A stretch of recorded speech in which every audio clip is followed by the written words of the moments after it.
Mayor Dennis Donahue. I am here. Mayor M. Velasquez. Mayor Bruce Delgado. Here. Mayor Dale Byrne. Here. Mayor Scott Robinson.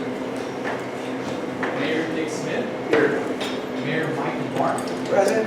Mayor MaryAnn Carbone. We have a quorum. All right, we have a quorum. Any additions or corrections? There are none. All right, we have a public comment for items not on the agenda today. Go ahead. Hi, I just want to welcome everybody here. Christine Wingy, I'm the President and CEO here at Meals on Wheels. And I want to also introduce Ray Cancino, who is the President and CEO of Community Bridges in Stanford, and we do a lot of work together. We also are right next door with all the Meals on Wheels California Board of Directors. So we have competing rooms going on here, but wanted to just say hello and introduce you to Ray. Yeah, I just welcome you all and thank you for being here and being supporters of Meals on Wheels, obviously in Monterey County, and the fact that we're actively working both collaboratively across counties between us and Christine. She's the chair this year, the president for Meals on Wheels California, and the vice chair. So you have strong representation at the statewide level trying to push Meals on Wheels, and we welcome you all to join us in that conversation, especially right now since we have Older Americans Act on the reads coming up January 30th, so your cities can make resolutions and talk about the need for continuous Older Americans Act funding, as well as increasing those dollars locally at the regional level. It's incredibly important to keep our seniors fed and our community well nourished. So thank you all for being here. It's a pleasure to meet some of you, and pleasure to see some of you again. Thank you. Okay. Thank you, Tim. Welcome everybody again. My name is Jacob Schaefer. I'm the Senior Director of Advancement here at Meals on Wheels. And I just wanted to take a quick minute to thank you all for your partnership and for your leadership and for helping advance our mission throughout Monterey County. Quickly on a big project of ours that's on the horizon, we have purchased a building in Seaside to move our wheel production operations over in the next year or so. And that is a result of the demand throughout Monterey County just skyrocketing in the last handful of years. So this building is about 40 years old, and the kitchen was never designed to make as many meals as our new kitchen. So we look forward to moving our operations there. This will remain as a community center and an asset to our meal production operations will Seaside. So again, thank you for your partnership and your leadership, and enjoy your lunch today. And we're honored to host you. Thank you very much. Chairman. Yeah, my name is Bill Light, general public comment, resident of Monterey County. I want to thank all of you for being here and the opportunity to participate as a member of the public. And I'm just going to make a very general comment about water right now. As you know, the GSA over in the Salinas Valley is going through a process of updating their groundwater sustainability plans. I've been involved in water policy in Monterey County for 20 years. I've sat on multiple committees about water, the agricultural advisory committee as well, along with being a former board member of the groundwater sustainability agency in the Salinas Valley Basin. The coastal area of the GSA is really in the epicenter of a very large problem. It's very important to note that the cities of Marina and Salinas are right in the middle of that epicenter.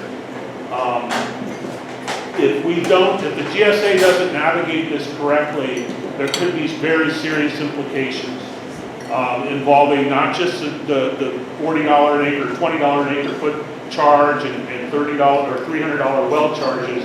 We're talking about the potential of thousands of acres going out of production for multiple years, 700 million to $1 billion plus all the jobs that go towards servicing those commodities, the field workers, and even, I will say, the C-suite executives would likely lose their jobs in an event of a probation situation by the State Water Board. So it's very critical that the water focus be on this area, the seawater intruted area in particular, because we're talking about billions of dollars, not just in lost commodity for the growers and the landowners, but we're talking about salaries and the taxes, the payroll taxes that go with those salaries that would really severely hamper the county's, county coffers. So I just want to say that. Thank you. Thank you very much. Hi, good afternoon, everyone. My name is Gary Anderson. I serve as Chief of Staff to Supervisor Wendy Verdasky. Wendy is Chair of the Board of Supervisors this year, so on behalf of the Chair, I wanted to say Happy New Year and that she looks forward to working with all of you. So expect to hear from our office. We'd love to have you have a chance to meet with the Chair and talk about the issues for our commissioners. Anyone else for general public comment? Not, we'll move on to committee matters. Review and approve draft CSC meeting minutes of Friday, February 7th, 2025, and Friday, April 4th. Any public comment? Move approval? Motion, do I have a second? Second. Motion and second, all, got to do roll call second. Let's do a roll call vote. Mayor Oglesby, Aye. Mayor White, Aye. Mayor Donahue, Yes. Mayor Delgado, Aye. Mayor Lamar, Aye. Mayor Rios, Aye. Mayor Byrd, Aye. and Mayor Sanders. Aye. Motion passes, thank you. Nominate and elect members of the city selection committee to serve as the precinct chair and vice chair for a one-day term, or until successor is elected. Any public comments on this item?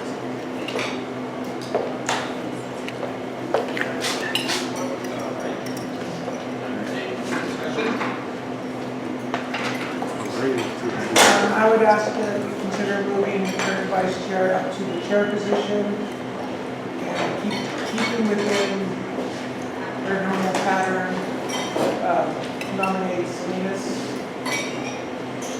for the vice chair. Is that? Discussion, second on that motion? Second. Seconded, so let's take a roll call vote, please. Mayor Oglesby, Aye. Mayor White, Aye. Mayor Williamson, Yes. Mayor Donahue, Yes. Mayor Delgado, Aye. Mayor Lamar, Aye. Mayor Rios, Aye. Mayor Byrd, Aye. and Mayor Sanders. Aye. All right. Bruce? You're on. All right. Thank you, Robert, for being a great lead this last year. We appreciate your service. Thank you. And Meals on Wheels, you know, they just got the Nancy kids. They always get one of the most donations. They got several $100,000 because everybody recognizes what the job Meals on Wheels does for all of us. So thank you to Meals on Wheels for also letting us be hosted here today. Our guest today, our Mayor Pro Tem of the City of Marina, Elizabeth Fisher. If you ever met a Mayor Pro Tem who's super hardworking and dedicated, you're very lucky. Elizabeth, we're very lucky to have her.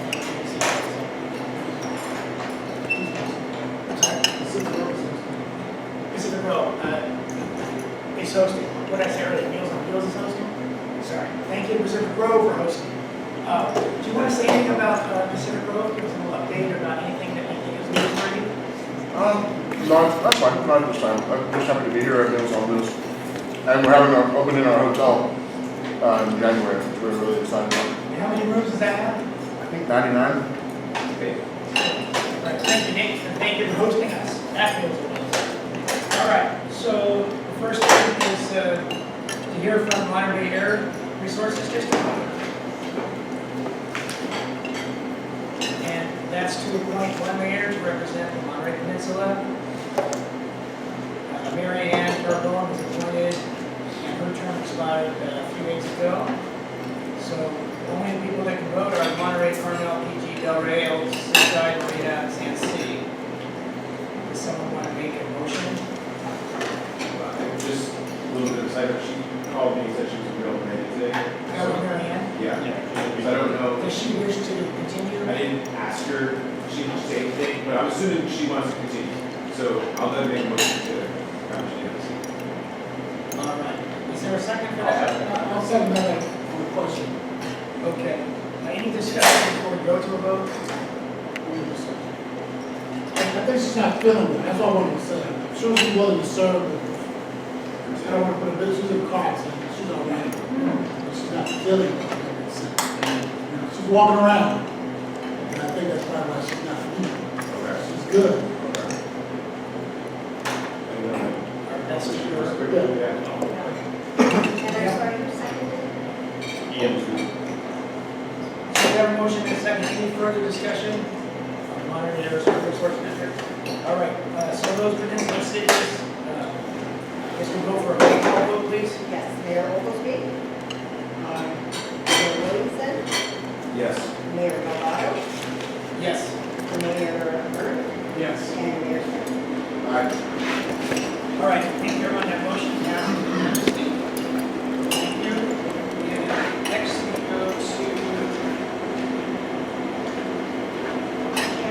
Yes.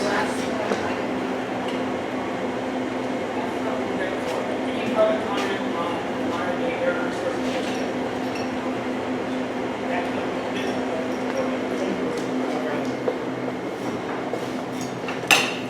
Now we want to do the same to the Monterey Air Resources District from South County. So we're talking Gonzales, Soledad, Greenfield, King City. So I just have a question, why is not Salinas on that list? Because they already have a standing. That's where, I believe so, that that's what, when I council votes for the sunset votes, that's what, those are the cities that they, spoke about that. Dennis, do you have a standing, Salinas has a standing seat on the air resources? Who's your rep? We do. That's probably why you're not. Yeah. You have more than 50,000 people. Okay, so let's move this I was discussion. just gonna say we have. Mike, are you there? Mike, you're currently on. Do you wish to continue? Yes, I'll definitely continue if that's the will of my fellow planners, but I'll also, if they want to, I'm going to allow. So we'll go over the discussion, any discussion or motions? Anyone that wants to be on that board in South County? Make a motion to report to Mike. I'll second that. Okay. We have a motion by Greenfield and a second by Gonzales. Any discussion before we go to vote? We'll go to public. All right, let's go to public. Any public comment on the motion? All right, so let's do a roll call vote, please, for those four cities. Mayor Rios, Aye. Mayor White, Aye. and Mayor LaBarge. Aye. Thank you. All right, thank you, everyone. That motion passed unanimously. And now we move on to the Monterey County Water Resource Agency Board of Directors. We want to submit a list of two nominees. Michael LaBarge has been there since 2022.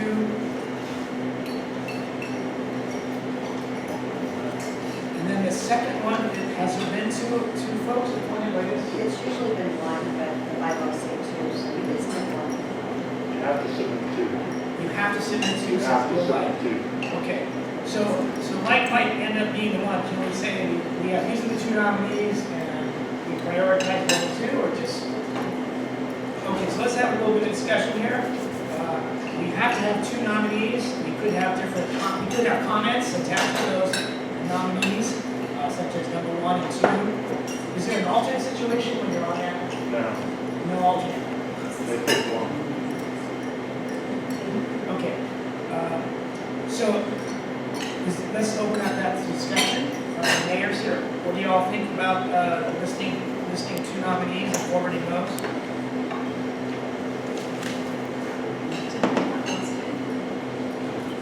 And then the notice. Last time we always submitted one.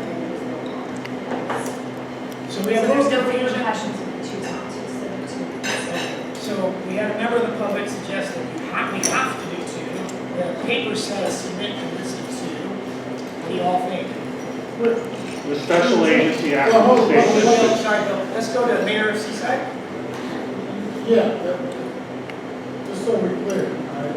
So, actually, listen, two. If somebody want to pull Mike off, I'm supportive of Mike, but can we submit someone from the so-called peninsula, and I want to divide separately. We have to submit two names, then really wants the second name. Do it?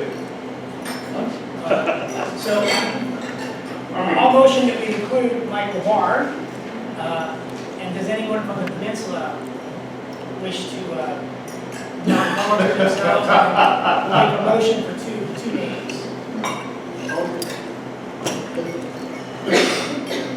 Is there anyone on the peninsula that would wish to serve, Doing yourself. including myself? Are you doing? Yeah, I'd be willing to serve. All right, so I'll make a motion to reappoint Mike and Bruce. Okay? Second. All right, we'll go back to public comment. Bill White, Monterey County, and I do live in the 18400. My drinking water, my residency and my drinking water come from that basin. And I just want to reiterate, the state is looking at a potential probationary situation. I think it's absolutely critical. We're talking about $1 billion or more in lost commodity potential. We're talking about $1 billion or more in lost wages that directly go to fund a lot of the county's programs that they do. I'm a little bit astonished that neither one of the, well, I guess Bruce, your second name, but why the mayor of Salinas isn't stepping up and absolutely pounding the table to be on this board of directors. This board of directors controls all the systems that monitor seawater intrusion. And the two cities, Marina and Salinas, are well over half the population of the county. And that's no disrespect to Mike, but I think we're beyond continuity, we're beyond regional rotations here with this seat. This seat is one of 9 people that is under the board of supervisors, essentially, for dictating water policy in Monterey County. I'm a little bit shocked that the 2 biggest cities in the valley that are actually in the epicenter of this problem are not serving on this board of directors.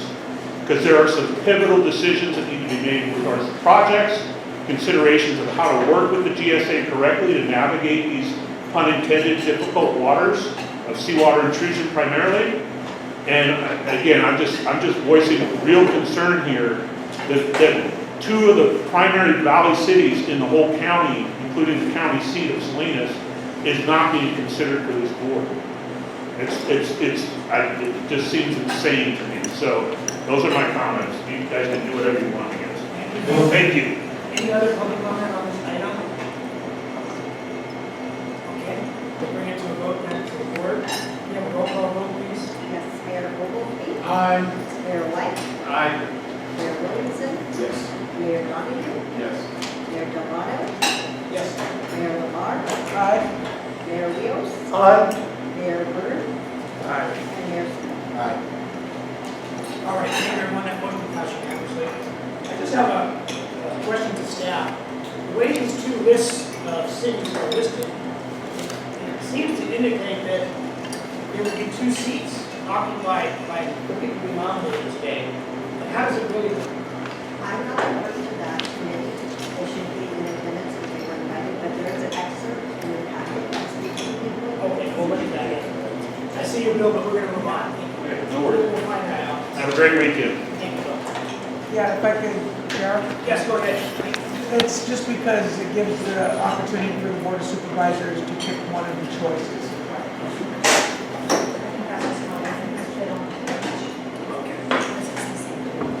Thank you for that clarification, Mike and Deanna. So now we move to something I think that was added recently,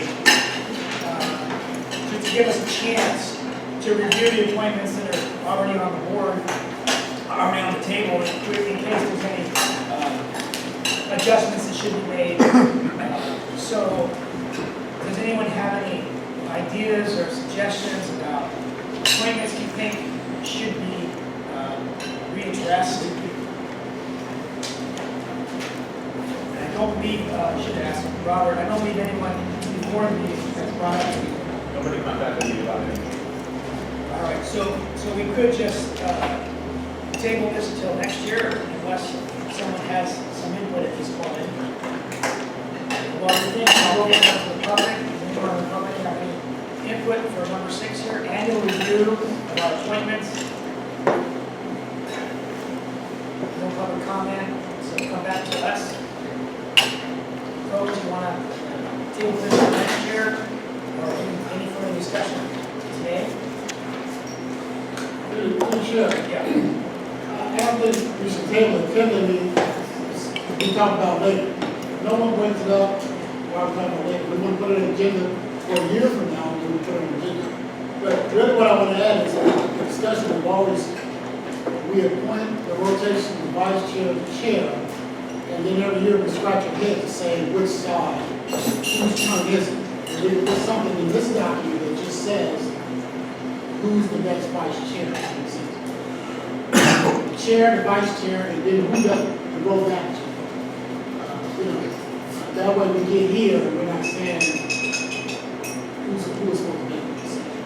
So we got Bruce,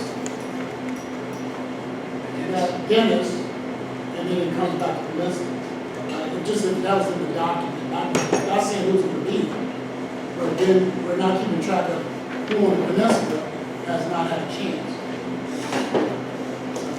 Give every mayor a chance. So it's just more of an informational thing for the recorders and the official notaries. Can I provide some background on that? Yes, go ahead. So there are separate bylaws and protocols between the Mayor's Association and the City Selection Committee.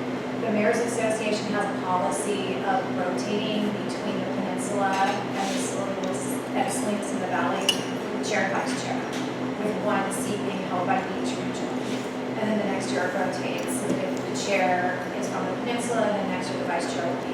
But there is nothing specific about going through each of the mayors, only that there's regional diversity that switches back and forth. Because it wasn't like that for a long time. One person held the chairmanship for 20 years or something like that.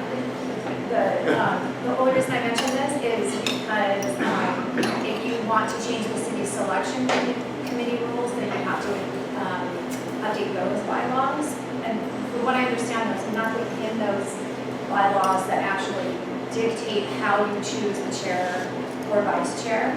But if you look at the agenda for the Mayor's Association, it says, so long as you follow the Mayor's Association bylaws, they don't even vote on it for the Mayor's Association. So Could we just look at agendizing it for the next? One moment, please. Let's go to the mayor of Monterey. So go ahead. No, let's go to the mayor of Monterey. I was just saying, the point is relevant, and I'm just wondering if there's a way that we can just annotate to have this agendized in the next one city session meetings, just to have that updated based on, it seems like relatively simple language. Yeah, that's one way we could go. Let's go to mayor's selection. I wasn't suggesting that. I think we went way more than what I suggested. I'm saying as a note to keep us straight about what we do next time we meet. Not picking the person, not saying it's automatic. It's about, if we ask right now, next year, right, who's going to be the vice chair? Oh, someone from the message. Well, who was it? Or what city has not had an opportunity? Where's that information? That's all I'm saying. I'm not predisposed to picking anybody. I'm not saying anybody can't be chair for 20 years. So don't go down that route. It's just how do we notate that, if that mayor wants to do it, we know his city hasn't been there in 10 years, 9 years. That's just information. So, Ian, what would it be like if we just asked staff, in this case, Deanna, next year when this comes up, that she would provide us some information as far as back as she can go and find out who we do, so that we can try to be more fair. I mean, yeah, 5 years back, 6 years back, that's all, just give us information to make a decision. That doesn't mean that person has to be nominated.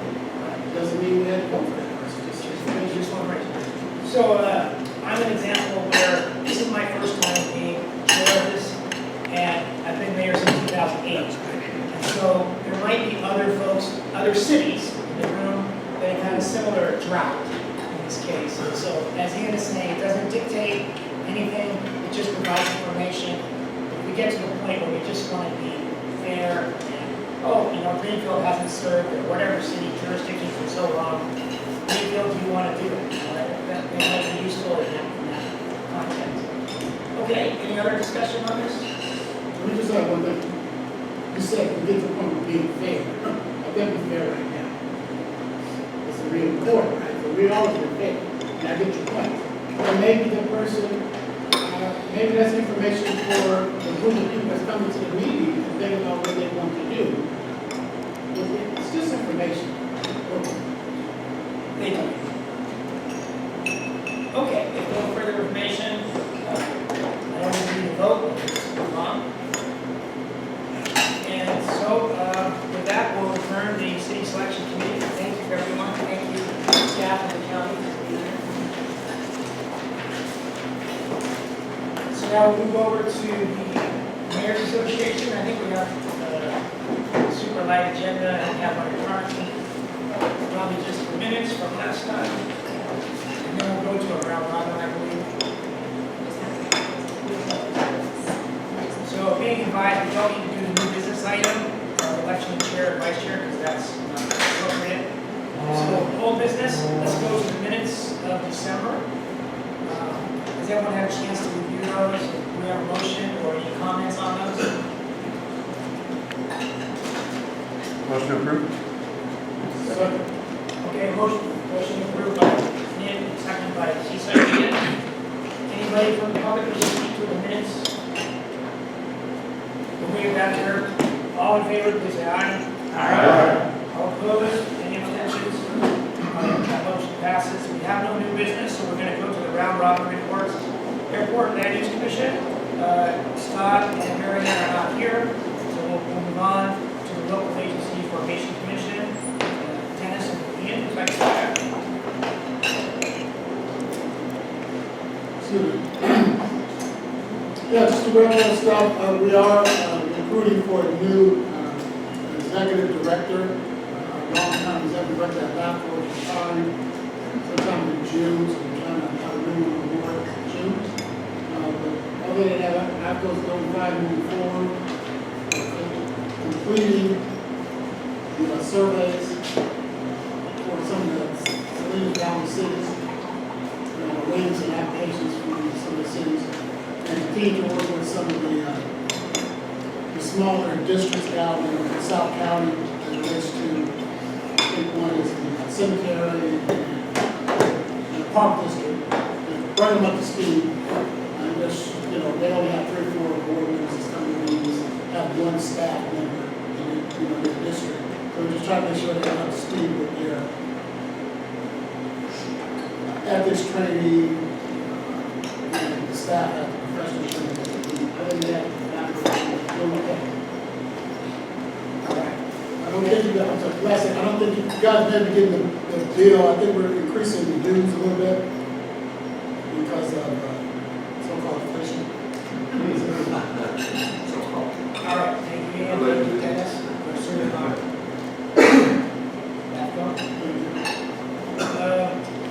let's go to Mike, King City for Air Pollution Control District.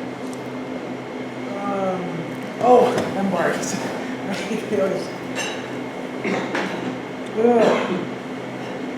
So we've been on our, we're heading to the second year where we're every other month on our meetings. Our last meeting was in December. It was fairly light. The announcement of the dollars that are generally gone to retrofitting small engines, replacing small engines with electric, and the way those grants will be going out. This last round was roughly $400,000 for the replacement of tractors from the diesel to an electric. The tractor will have to be destroyed through the normal process. And the focus will be on mainly city organizations, because it's those smaller tractors that are used in the city side of it. So even a mower is considered in that tractor portion. And they pay up to 85% of the purchase price. And if you're interested, you just go through Embark on our website. All right, thank you, Mike. We'll keep you on the hot seat for the Water Resources Agency. A difficult year, but the agency has made great progress on focusing on what the needs are going forward, working collaboratively with the SBB-GSA. So it's something I know Ian mentioned a year and a half ago about the need for all of our communities to work as a region when it comes to water projects. And I think in the Water Resource Agency, we have taken that approach and understanding that the overall solution to Monterey County's water needs is going to be a series of different projects in different areas. But the thing that is very, very important for us all to realize is we're one of the few counties in the state of California who has our own water system. We're not state dependent on their water, which means that we will probably have the most local control of our future than any other county. That has great, great value. This year, you'll see a lot of different projects come up in front of us. They will be expensive, but as one of the speakers, a couple of speakers mentioned, our water system is intrinsically interwoven within our economy. And our ability to produce so much wealth within our county is going to be dependent on projects coming forward. So as we see these high dollar ones come before us in our community, make sure you take the holistic view of understanding how the economy is tied into those projects and what it means additionally for our water future and our local control of it. I hate the long rant, but this is going to be an important next couple of years coming up. And we have to maintain control over our water. Mike, we have a little extra time today. Can you give a status or not of the Interlake Tunnel? The Interlake Tunnel has stayed in the books on the mix. The planning for that has stayed under the grant funding that we had received originally. And it is being contemplated in our habitat control plan for the Salinas River, but it is not a priority. The priorities right now are the maintenance and the rehabilitation that is needed for the reservoirs, and specifically the spillways, because those are things that DWR and the state level have mandated that have to be fixed. Those are high dollar projects. They're going to be in the $150 million to $200 million range. But the reservoirs are the key for the flows through the Salinas River. The Salinas River is the key that gets the water going all the way down the valley and to the peninsula. So there's water projects within the peninsula. M1W is one specifically where some of those water flows end up coming back into. The cost right now estimate for the pipeline is in about $150 million as well. And that is estimated during wet years to push about 50,000 acre feet into San Antonio, which is, for perspective, is about the combined total that every city in the county uses for all operations within the city water needs. So that's a significant amount. And that will have to be mostly grant funded, because one of the problems we have is finding a way to do the cost allocations and the benefit analysis. I personally believe that the benefits should be shared equal amongst everyone in Monterey County. There are many ways to look at it. I look at it economic aspect of it as well as the environmental aspect. Those are things that everyone has benefit to. But those are traditionally not calculated within the benefit analysis. It's usually focused on flood. But I do argue, and I think rightfully so, that the value of the water system is the most important thing, and that that water system is what allows our economies to grow. So on the peninsula, the hotel systems, things that generate revenues for your cities, employees that work within your communities or coming from South County, those all benefit, right? So we're all getting some kind of benefit. That is such a contentious issue. I'll just kind of leave it there. So is there a quick answer to how much grant money is available? How much is in the grant toward that $100+ million cost?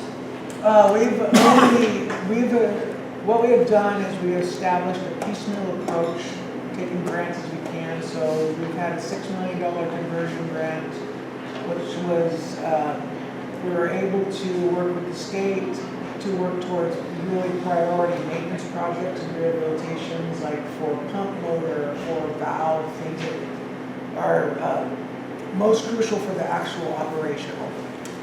The fish screen dollars was $17 million. We were able to work with the state to get that reallocated towards other projects, again, beneficial. But in 2026, we don't have any meaningful grants yet. So we are looking at if the state puts a water bond together, can we tap into that? We're looking at working with the stakeholders on what those costs would be, because we are coming down to a crunch time where at one point, very, very soon, we're going to have to make a decision on the repairs for San Antonio and for Nacimiento. Because if we don't have those dollars in place, we don't repair those projects, the amount of water that we can store and release will then be dictated by a California state. And that is a place we do not want to be in, because we do not want to have them saying what can flow, when, and how much. That will be detrimental, and that reduction will put us in significant liability, especially when we hit drought times. So our ability to store as much as possible is always in reservation for our conservation releases and also for the drought periods, so that we can make sure that we continually flow enough water to make it down the river, fill it to the basins, make it flow conservation flows. Really put me through the ringer here, but I asked for a quick. nothing on water is quick. It's good to learn, always good to learn. Let's go to Ian for remote access network. No meeting. Yes, Brian, I think they, they plan to meet like once a quarter. It's just about how do they take funding from the funding mechanism, which I'm not sure, to buy the equipment for ID checks and stuff like that, background checks. So once they have machines, and you guys have your police stations, they're putting up this meets, so sometimes they'll meet once or twice a year, once a quarter, something like that. So, and then when they do meet, it's about how to take the funding mechanism and apply for equipment, and background checks, and things of that nature. You're good on that? You're correct. Okay. So that's why it's not their council meeting, they don't want to meet, it's just how do we buy the equipment that you guys need in the police departments and the county sheriff department, let's take care of things. See you in 90 days. Thank you. We'll go to me on Restorative Justice Commission. They haven't invited me to a meeting yet, so I haven't attended. They keep sending the invitations to me, and I keep responding to them saying that you're the rep. So I don't know. I've asked the county to please ask their staff to update the records so that the appropriate appointee can get the information. I'm sorry, which group is this? Restorative Justice. Restorative Justice. It's been like 6 months. Yeah. I'm still getting them. 2 mayors have asked. I don't know what's. And it should be Mayor Delgado. That's correct. Yeah. Right? Okay, I'll follow. Thank you. Thank you, Nick. The boss is here. Continue sending to, all right. You have to go if you get the meeting. Yeah, you announced gotta in Thailand. Leave me home, either Mike or Ian, or Matt's not here, so. We'll let Mike go, they're doing a lot of work out in South County, and so, go ahead. So right now, the major issue that we're waiting on is information from HUD on how the next NOFO will go for funding for our keep getting a 2-week delay and then another 3-week delay, so we pushed off the local no-votes until we get the actual criteria in place. That may have happened over this last week, but I haven't received an email saying that we're going to be voting on the applications yet. So that we're waiting, that's kind of like the big step right now.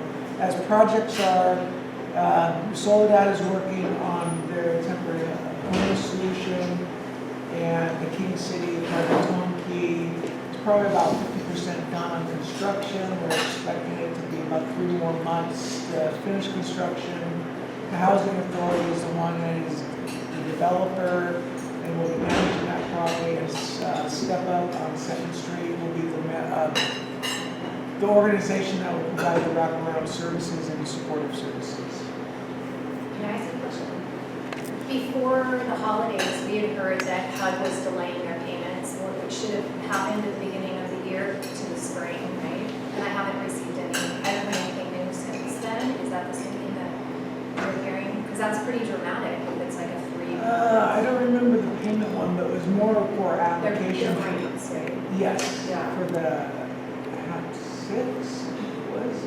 And even the grants that are almost always funded were no longer going to be approved, like the emergency. Oh yeah, there was some changes regarding, there's certain programs when you get into the system that are automatically renewed. There have been changes to what those programs would look like and what are automatically renewed. Additionally, the requirements for those providers, they have to still fill out an application for these additional funds. And we haven't got clarification on what is required there. So it is getting pushed off. We do expect, so I don't know if it was the payment side of it, but that could have related to the shutdown and the delay in processing. I'll ask Katrina. Well, I think HUD just announced a whole new method for how they're distributing funding.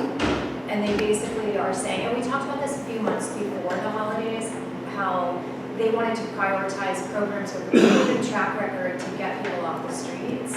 But unfortunately, there's a lot of people, I mean, they're in your community, so I don't have to tell you this, but who need beds right now, especially in the winter with the storms. And HUD, instead of continuing the funding for those programs, was deciding to come up with a whole new criteria and then delay the distribution of the, grants, I think is a better term for it, until the spring. There's been some pretty dramatic headlines, but I haven't seen any updates since I've been back from vacation, so. Yeah, so And the county might have more information. I haven't heard anything beyond that from Roxanne Woods. It's dramatic. It's Yeah. gonna be a It's huge pushing, impact. the last I heard was that it just was we may be able to file applications in a couple of weeks, because I sit on the subcommittee that will approve those applications for the NOFAs, and we had to keep pushing that meeting back. They're originally supposed to be in like just before Christmas, and that last email said we still haven't got clarification on what the requirements are. So I think we're talking the same thing, Yeah. because they haven't provided what is necessary for that application. So that's what we're waiting for, so that our people can fill it out according to the rules. Unfortunately, it doesn't sound like it's related to the shutdown, and like it's going to be cleared up, now that things are different. But it's more of a HUD policy change that's going to happen until the spring, is what we've been hearing. So yeah, I'll double check on that. it's scary. And we haven't heard anything beyond what we heard before, really. All right. And last but not least, report on our Greenfield Regional Management District. Ian?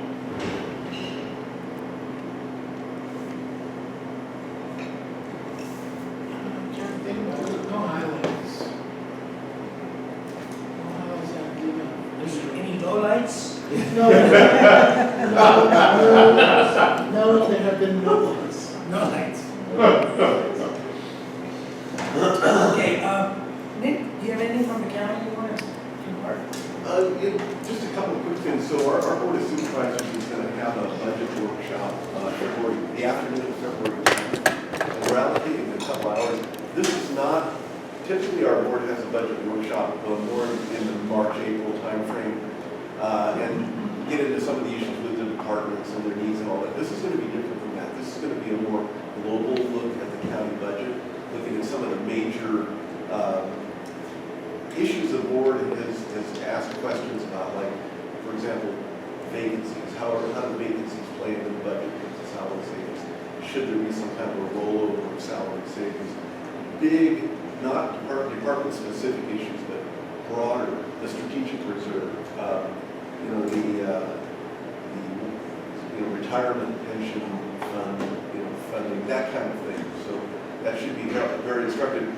They're still going to have a more detailed budget workshop in the March-April timeframe, as they normally would, but this year they decided to move up and have an even broader, more conceptual level discussion. It takes some time with that, so that's kind of not for and I don't have the date off the top of my head. In a couple of weeks, a couple of board meetings from now, the board is going to make some initial decisions about the distribution of the first kind of Measure AA funding, sales tax funding. There's an ad hoc committee of Supervisor Lopez and Supervisor Church that have made some recommendations. That's going to be going to the full board. And whether the board agrees with those recommendations or not is still to be determined. But that's coming up. Probably the other thing you heard on the news was the board unanimously decided not to pursue the mental health resource center. The costs got to be pretty astronomical. The ground rules that the state would be instituting were shifting. We couldn't quite get a good fix on that. It wasn't the sole driving factor, but one issue was the neighborhood was really concerned. They felt that they didn't really get brought into the picture until the project was pretty well, at least under the planning stages rather than early on. So that was a reason. It was mostly the debt issuance would have been huge. The state ground rules were shifting, and the board expressed their concern for that type of facility, but not the way it was being envisioned, at least as of now. I don't know if there's anything else that would be of interest to all of you. I'd be glad to answer any questions that you might have, but those are probably the main items that are coming up. Oh, one other item. We are planning a legislative workshop with our state legislators and our federal legislators. The date will most likely be March 3rd. We're trying to nail down the date on that. And we're expecting, March 6th. March 6th. We're expecting Senator Blair to be at that meeting, and we believe Speaker Marina will be at that meeting as well.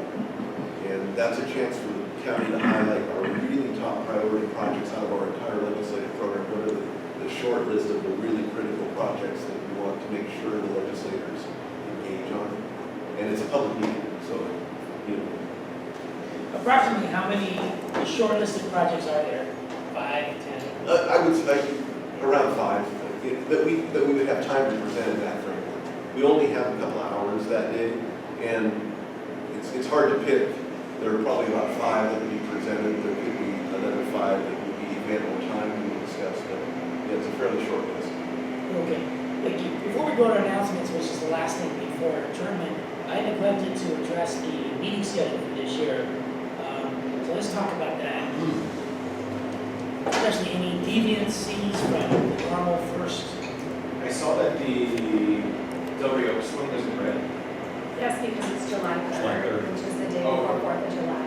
Okay, so Del Rio isn't here right now, so I don't know if you want to postpone that decision. then I think we should move it to Scott's house at least. Yeah, July 3rd. I haven't seen the schedule for the weekly work yet either, so I don't know if the December meeting is going to interfere with our December meeting. It is. So, Are you going to stay on the board this time? yeah. What do Yeah. you think? My term had ended. So I'm just kidding. I'm sorry. Totally joking. So would you like to propose a change in the December meeting date? maybe we could just push it back a year. I mean, a month. A year? Or a year! A week? Just keep pushing, yeah, the following Friday. So December 11th for Monterey. Puts more pressure on you to by Christmas. No, I have a, no, I haven't. Okay, December 11th, Monterey is the one change so far, and postponing any decision on July 3rd until we can talk to the mayor from Kelly Oaks. Anybody else see anything in their city?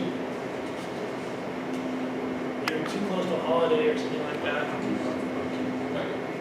Oh, I should just mention that we are meeting on Friday, February 6th. If you look at the bottom of the agenda, I put February 5th. Sorry about So that. next My month? first mistake of the year. There will be more. You only get You only do one. I only get one? Oh, it's gonna be a long year. It's gonna be a long year then. But we are meeting on Friday, not on Thursday, so. always first Friday. I'll see you next February 6th in Salinas. February 6th. First Where are we Friday. going, where are we going in Salinas? Do you have an idea yet? I haven't thought about it. I want to see the building. We're opening up our new Hebron Family Center.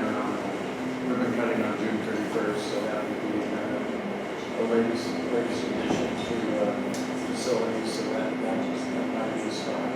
Very well clean.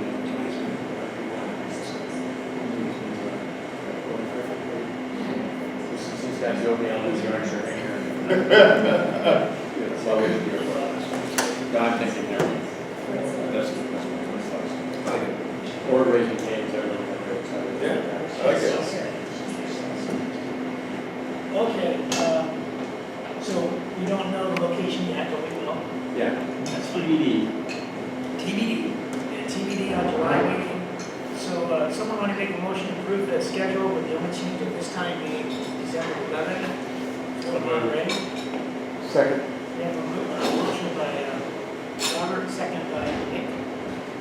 Any discussion, any public discussion on our meeting agenda for this year? All right, all in favor, please say aye. Aye. All opposed, please say no. Any abstentions? So that passed unanimously. Now we move to announcements. Anyone may have any announcements, folks?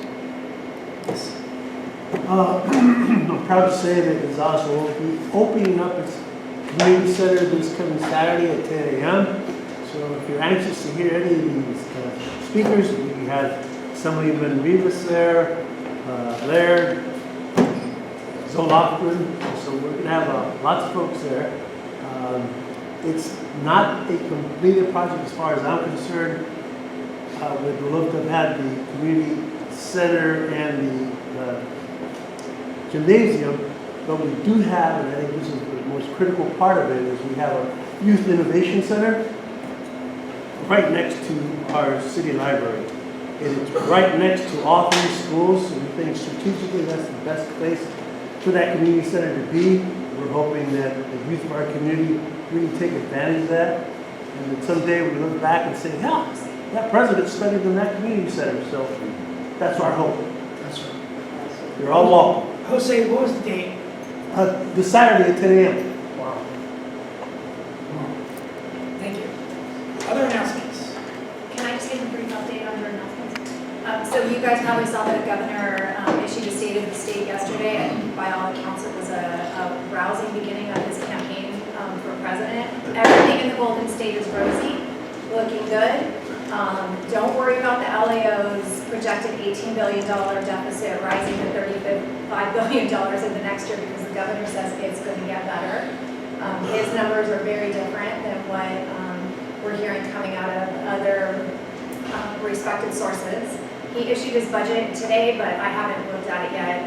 You're going to see analysis from House Cities, so take a look at that. What I will say is that he is pegging a 9% decrease in homelessness across the state of California.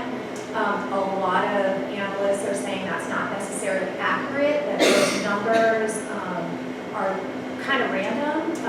And if you look in your communities, you can probably tell what's going on, whether or not you're seeing that. It's interesting because this time he pointed the finger at the counties, sorry.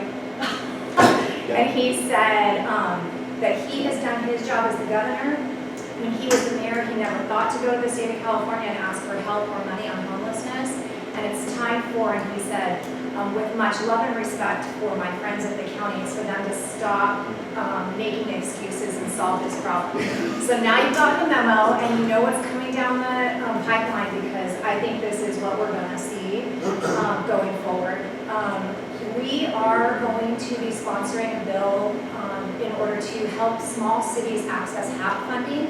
And when I say small cities, I mean all of you, including Salinas, because Salinas is a small city by the state's calculations. They really give money directly to the top, I don't know if it's 12 or 13, yeah. And so we're gonna carry the flag on this one and try to get small cities access to that funding. I'm not gonna promise that we're gonna be successful, but we're gonna fight the good fight.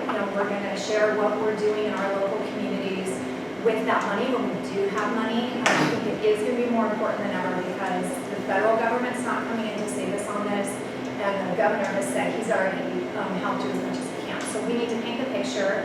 We're gonna do, every district is gonna get a fact sheet talking about the good things that you're doing and what you could be doing if you've got some of this money. So right now, we are working on Salinas, King City, and Watsonville as one of those fact sheets. So you're gonna hear from me to help highlight that. And if other cities have stories that they wanna share, please let me know. We have some pretty interesting programs that. Yeah, let's talk about it. I'm just going like one at a time, but let's definitely talk about that. And then the other thing that I wanted to share with you is, we talked about the Jarvis initiative, how they're gathering signatures to place this initiative on the ballot. It's really complicated. Basically, I just want to explain it as curtailing the power of the citizens initiative. So instead of when your city council puts something on the ballot, if there's something that comes up from the citizens, you might be part of helping with that. But if it's a citizens initiative, it doesn't have to pass by 2/3 vote, and this is definitely targeted at that. And that happens quite frequently in recent years. Interestingly, I think we're all getting wrapped up into what's happening in LA, in ULA, which was a citizens initiative about property transfer taxes. It raises a lot of money, but the apartment owners are really upset because it has curtailed the construction of apartments. Because when you build the apartment, when it gets sold to the person who's going to manage and rent out those buildings, they have to pay this property transfer tax. And those apartments are expensive, and so they trigger that.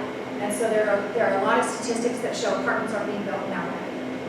And the developers are the ones that are funding this. So it's kind of complicated, but I want to share the politics with you because Jarvis was collecting signatures. They stopped collecting signatures on December 23rd. We thought they were out of money and that was it. But then like 5 days later, they're back on the street paying the most of anyone. So now they're paying $5 a signature, which means that that petition is on the top. So if you go to any of your grocery stores, I bet the Jarvis initiative is on the top of that pile. And the question is, what's their play? Like, are they planning on actually qualifying this initiative this time and putting it on the ballot? Because it's going to be a really difficult campaign. All they have to say is this makes it harder for local governments to increase your taxes. And then you have to argue against that. So are they planning on getting on the ballot, or is there going to be another legislative move in relationship to ULA and their property transfer tax? And I don't know. I have no idea, but we're going to know in the next month and a half, and I think this is really going to direct our work for the year if it does end up on the ballot, because it is a significant amount of money for us, and it's retroactive. So not only measures going forward, but it overturns other initiatives that have passed. I have to look at it in the past like 4 years, I think it is. So it's a lot. So you mean if there's a citizens initiative, it needs 67%, whereas right now it only needs 50 plus 1. Right.